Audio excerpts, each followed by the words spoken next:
Welcome back to my channel NCERT Malayalam. ഇന്ന് നമ്മൾ പഠിക്കാൻ പോകുന്നത് NCERT ക്ലാസ് 7ത്തിലെ വിൻഡ് സ്റ്റോംസ് ആൻഡ് സൈക്ലോൺസ് എന്ന സയൻസിലെ ചാപ്റ്ററാണ്. അപ്പോൾ ഇതിൻ്റെ കുറേ പാർട്സ് നമ്മൾ അപ്ലോഡ് ചെയ്തിട്ടുണ്ട്. ഇത് കുറച്ചൊരു ടഫായിട്ടുള്ളൊരു ചാപ്റ്ററാണ്. അപ്പോൾ എല്ലാവരും ആ രീതിയിൽ ശ്രദ്ധിച്ചാൽ മാത്രമേ ഉള്ളൂ കോൺസെപ്റ്റ്സ് മനസ്സിലാവുള്ളൂ കേട്ടോ.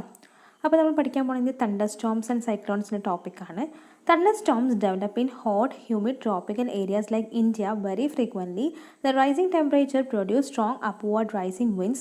These winds carry water droplets upwards where they freeze and falls down again.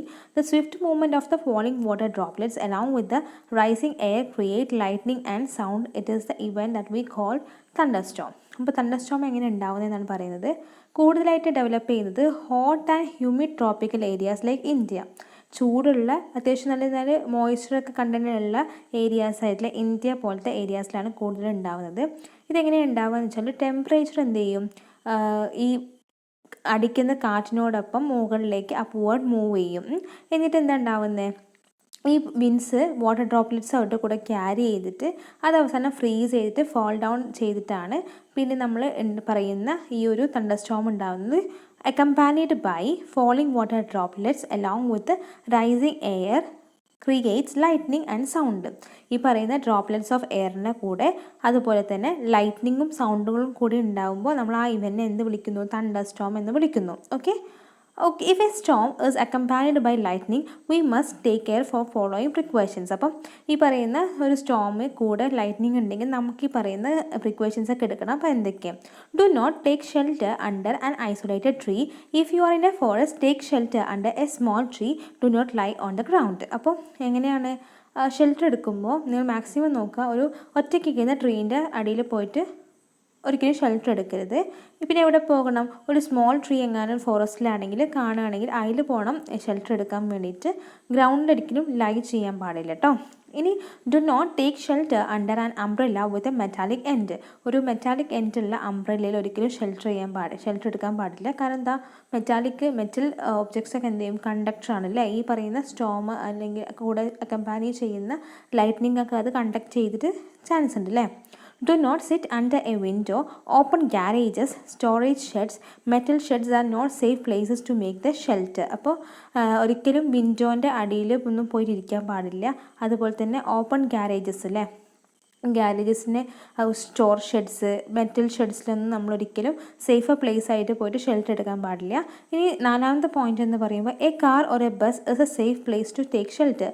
ഒരു കാറോ ബസ്സോ ഒക്കെ നല്ലൊരു സേഫ് പ്ലേസ് ആണ് ഷെൽട്ടർ എടുക്കാൻ വേണ്ടിയിട്ട്. If you are in water, get out and go inside a building. വെള്ളത്തിലാണെങ്കിൽ നിങ്ങൾ എന്ത് ചെയ്യണം, അടുത്തുള്ളൊരു ബിൽഡിങ്ങിലേക്ക് പോയിട്ട് ഷെൽട്ടർ എടുക്കണം. അപ്പോൾ ഇതാണ് തണ്ടർ സ്റ്റോംസിൻ്റെ ഒരു ഇൻട്രൊഡക്ഷനിൽ പറയുന്നത്.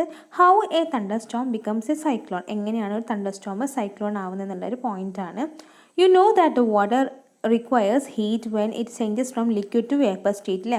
ലിക്വിഡിൽ നിന്ന് വേപ്പർ സ്റ്റേറ്റിലേക്ക് ആവാൻ വേണ്ടി we require some heat.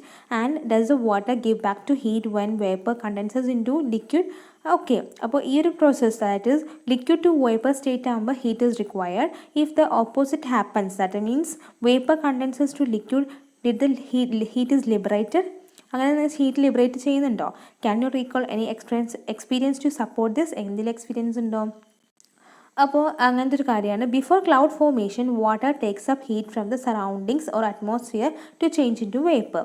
So if the water is in the liquid state, so it want to convert into vapour state. In order to do that it have to takes up heat അല്ലേ. Heat take ചെയ്താൽ മാത്രമേ ഉള്ളൂ അവർക്ക് water can be converted into vapour അല്ലേ. When water vapour changes back to liquid form as a rain drops. So എങ്ങനെയാണ് water vapours പിന്നെ liquid ആവുകയാണെങ്കിൽ അത് റെയിൻ ഡ്രോപ്സ് പോലെ, മഴത്തുള്ളികൾ പോലെ ഫോം ചെയ്യും.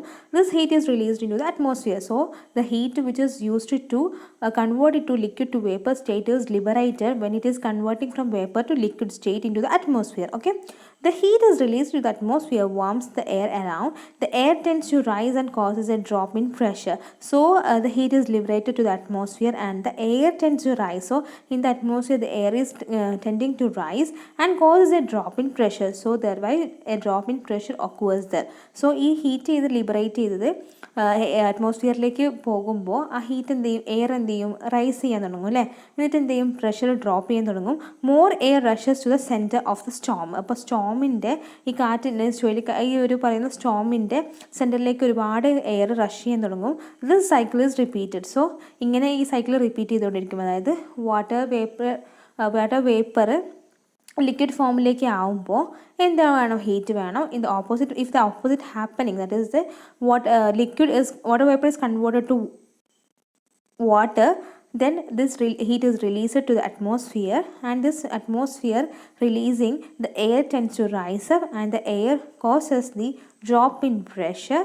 So more air rushes towards the center of the storm, and thereby formation of the chain of events that is occupied by low pressure system with a high speed winds revolving around it. So this can be, such condition is called a cyclone. അങ്ങനത്തെ condition നമുക്ക് ഇത് വിളിക്കാം cyclone എന്ന് വിളിക്കാം. So what are the factors which affects A cyclone formation അല്ലേ. എന്തൊക്കെയാണ് development of സൈക്ലോണിൽ affect ചെയ്യുന്ന factors? One is speed, second one is the wind direction, third one is the temperature, and fourth one is the humidity അല്ലേ. ഇതൊക്കെ ഉണ്ടാകുമ്പോൾ എന്താണ്, cyclone develop ചെയ്യാനുള്ള chances ഉണ്ട് അല്ലേ. So what are the destructions caused by the cyclones? അങ്ങനെ topic discuss ചെയ്യുന്നതിന് മുന്നേ നമുക്ക് എന്ത് ചെയ്യണം, സ്ട്രക്ചർ ഓഫ് സൈക്ലോൺസ് നോക്കണം. ആ ഒരു സ്ട്രക്ചറും നമുക്ക് ആ ഒരു ഫിഗറും കൂടെ കമ്പയർ ചെയ്ത് നോക്കാം. So the centre of the cyclone is a calm area, so it is called eye of the storm. So eye of the storm എന്ന് പറയുന്നത് സെൻറ്റർ ഓഫ് ദ ഏരിയ ആണ് അല്ലേ. ഈ പറയുന്ന സെൻറ്റർ ഏരിയ നമുക്ക് എന്ത് പറയാം, ഐ ഓഫ് ദ സ്റ്റോം എന്ന് പറയാം. അതുപോലെ തന്നെ a large cyclone is violently rotating mass of the air in the atmosphere 10 to 15 kilometer high. ഒരു ഏകദേശം ഒരു വലിയ സൈക്ലോണിന് ഒരു 10 to 15 കിലോമീറ്റർ ഹൈറ്റ് ഉണ്ടാകും. അതുപോലെ തന്നെ നമ്മൾ പറയുന്ന diameter of the I varies from 10 to 13 kilometre. ഈ പറയുന്ന സെൻറ്റർ പോർഷന് 10 to 30 കിലോമീറ്റർ വരെ റേഞ്ച് ഉണ്ട്. It is A region free of clouds and it has A light winds. അപ്പോൾ ഈ ഒരു റേഞ്ചിലുള്ള ക്ലൗഡ്സ് എന്നൊക്കെ പറയുമ്പോൾ ഭയങ്കര ഫ്രീ ആണ്. അതുപോലെ തന്നെ ലൈറ്റ് വിൻഡ്സ് ആയിരിക്കും, അത്ര ഹെവി ആയിട്ടുള്ള വിൻഡ്സ് ഒന്നും ആയിരിക്കില്ല. Around this calm A clear I there is A cloud region of about 150 kilometre in size. അപ്പം ഈ പറയുന്ന നടു പോർഷനിൽ ക്ലൗഡ്സും ഇല്ല, അതുപോലെ തന്നെ ഈ പറയുന്ന നടു പോർഷനിൽ എന്തില്ല, നമ്മൾ പറഞ്ഞ ലൈറ്റ് വിൻഡ്സ് ആയിരിക്കും, ഹെവി വിൻഡ്സ് ഒന്നും ആയിരിക്കില്ല. പക്ഷേ അതിന് ചുറ്റും എങ്ങനെ ഉണ്ടാകും, ആ ചുറ്റും എന്ന് പറയുന്ന റീജിയനിൽ ക്ലൗഡ് റെഡ് റീജിയൻ ആയിരിക്കും. ആ റീജിയനിൽ ഏകദേശം വിൻഡ് ഹൈ സ്പീഡഡ് ആയിരിക്കും. 150 to 250 കിലോമീറ്റർ പെർ ഹവറിലാണ് വിൻഡിൻ്റെ speed. Away from this region the wind speed gradually decreases. അപ്പോൾ ഈ ഒരു റീജിയൻ്റെ ദൂരം നോക്കുകയാണെങ്കിൽ വിൻഡ് എന്ത് ചെയ്യും, ഗ്രാജുവലി ഡിക്രീസ് ചെയ്യാൻ തുടങ്ങും. So the formation of the cyclone is a very complex process അല്ലേ. അപ്പോൾ സെൻറ്റർ പോർഷൻ ആയി വേണം, ഐക്ക് ചുറ്റുമായിട്ടുള്ള ഒരു high speedy as well as ഒരു ക്ലൗഡി റീജിയൻ വേണം. അപ്പോൾ ഇങ്ങനെയൊക്കെ ഒരു ഫോർമേഷൻ പറയുമ്പോൾ ഭയങ്കര കോംപ്ലക്സ് ആണ്. So this is a model that give information that about a cyclone formation അല്ലേ. Centre portion is eye and it is surrounded by high speedy portion of wind അല്ലേ. അപ്പോൾ ഈ ഒരു പോർഷൻ നമുക്കത് മനസ്സിലാക്കാൻ പറ്റും. ഇനി നമ്മൾ പഠിക്കാൻ പോകുന്നത് what are the destruction caused by the സൈക്ലോൺസിലെ ടോപ്പിക്കാണ്. So the destruction caused by cyclones. Cyclones very destructive ആണ്. നമ്മുടെ കൺട്രി നോക്കുകയാണെങ്കിൽ ഡിസ്ട്രക്റ്റീവും ആണ്. അതുപോലെ തന്നെ സ്ട്രോങ് വിൻഡ് എന്ത് ചെയ്യുന്നത് വെച്ചാൽ വാട്ടറിനെ പുഷ് ചെയ്യാൻ തുടങ്ങും. അപ്പോൾ even if the Storm is hundreds of kilometres away, ഒരു 100 കിലോമീറ്ററിലോട് അപ്പുറത്താണെങ്കിലും എന്ത് ചെയ്യും, വാട്ടറിനെ പുഷ് ചെയ്യാൻ തുടങ്ങും. So these are the indications of the approaching cyclone. അപ്പോൾ ഇങ്ങനെ നമുക്ക് മനസ്സിലാകും ഒരു സൈക്ലോണ് നമ്മുടെ അടുത്തേക്ക് അപ്രോച്ച് ചെയ്യാൻ വരുന്നുണ്ട്. So the water wave produced by the wind are so powerful that a person cannot overcome them. So water waves എന്നൊക്കെ പറയുമ്പം ഈ ഒരു വാട്ടർ വേവ്സ് നമുക്കൊരാൾക്ക് തടുക്കാൻ പോലും പറ്റാത്ത രീതിയിലുള്ള വാട്ടർ വേവ്സ് ആയിരിക്കും. The low pressure in the eye lifts the water surface in the centre. So ഈ നമുക്കറിയാം ഈ പറയുന്ന centre portion that is the eye portion, ആ പോർഷനിൽ പ്രഷർ കുറവായിരിക്കും. ഈ സ്പേസിലുള്ള വാട്ടർ സർഫേസ് എന്ത് ചെയ്യും, റൈസ് ആവാൻ തുടങ്ങും, ലിഫ്റ്റ് ചെയ്യാൻ തുടങ്ങും. The rising water may height about 3 to 12 metres. ഈ റൈസിങ് വാട്ടറിൻ്റെ ഹൈറ്റ് ഏകദേശം 3 to 12 മീറ്റേഴ്സ് ആയിരിക്കും. ദാറ്റ് ഈസ് എൻ്റെ ഫിഗർ 8.13 നോക്കിയാൽ നിങ്ങൾക്ക് മനസ്സിലാവും. ഏകദേശം 3 to 12 മീറ്റേഴ്സിൻ്റെ ഹൈറ്റിലായിരിക്കും ഈ പറയുന്ന സൈക്ലോണിൻ്റെ ഹൈറ്റ്. അപ്പോൾ it appears like a waterfall moving towards a shore. അപ്പോൾ ഒരു വാട്ടർ വാള് ഒരു ഭിത്തി പോലെ, വാട്ടറിൻ്റെ ഭിത്തി പോലെ ഷോറിൻ്റെ അടുത്തേക്ക് വരുന്ന പോലെയാണ് ഫീൽ ചെയ്യുക. അതുപോലെ തന്നെ അപ്പോൾ എന്താ ചെയ്യും, as a result the sea water enters the low lying coastal areas causing severe loss of life and property. അപ്പോൾ ഈ സീ വാട്ടർ കൂടെ കൂടി ചേരുമ്പോൾ ഒരുപാട് ലോസ് ഓഫ് ലൈഫും പ്രോപ്പർട്ടിയൊക്കെ ഉണ്ടാകും. അതുപോലെ തന്നെ നമ്മുടെ സോയിലിൻ്റെ ഫെർട്ടിലിറ്റി ഒക്കെ എന്തെങ്കിലും കുറയ്ക്കും. vacuum, it reduces the fertility of the soil. അതുപോലെ തന്നെ continuously heavy rainfall may further version the flood situation. ഈ ഒരു സിറ്റുവേഷൻ ഫ്ലഡ് സിറ്റുവേഷൻ ഉണ്ടാക്കുക ഇങ്ങനെ ഇത് റെയിൻഫോളൊക്കെ ഇങ്ങനെ കണ്ടിന്യൂസ് ആയിട്ട് വരികയാണെങ്കിൽ നമുക്കറിയാം obviously heavy rainfall can leads to flood അല്ലേ. ഫ്ലഡ് നമ്മൾ പ്രളയം എന്ന് പറയുന്നത് നമ്മൾ ഈ കഴിഞ്ഞ 2 വർഷമായിട്ട് നമ്മൾ ഫേസ് ചെയ്യുന്നതാണ് അല്ലേ. ഓൾമോസ്റ്റ് കേരള അതുപോലെ തന്നെ ഒരു റേഞ്ച് നോർത്ത് ഈസ്റ്റേൺ റേഞ്ചിലുള്ള സ്റ്റേറ്റുകളൊക്കെ ഒരുപാട് ഫേസ് ചെയ്യുന്നതാണ്. High speed winds accompanying a cyclone can damage houses.